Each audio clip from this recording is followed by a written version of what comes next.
અફઘાનિસ્તાન બધી હિંસા, બધે આતંકવાદનો કેન્દ્ર છે. અફઘાનિસ્તાન એ જ સ્થળ હતું જ્યાં ગાંધાર કલાએ તેની યુવાનસ્થામાં પામી હતી, જ્યાં બૌદ્ધ ધર્મની શિક્ષા સૌથી વધારે ફળી ફૂડી હતી અને પ્રસારિત થઈ હતી. કહો ને, આજે બુદ્ધ અફઘાનિસ્તાનમાં ક્યાં છે? કહો, સિંધુ નદીના કિનારે આપણા વેદોની રચના થઈ હતી. તમારા ઉપનિષદ સિંધુ નદીના તટ પરથી ઘાટીઓમાંથી ઉત્પન્ન થયા છે.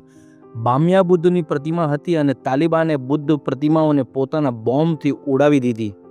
આ થાય છે જ્યારે કોઈ ક્ષેત્ર પાસે કલા હોય છે, બુદ્ધિ હોય છે, ધર્મ હોય છે, આત્મિકતા હોય છે, સંસ્કૃતિ હોય છે, પરંતુ સેના વિહીન હોય છે. આરોગ્ય કેન્દ્ર ખૂબ સારી વસ્તુ છે. વિશ્વવિદ્યાલય ખૂબ ઊંચી વાત છે.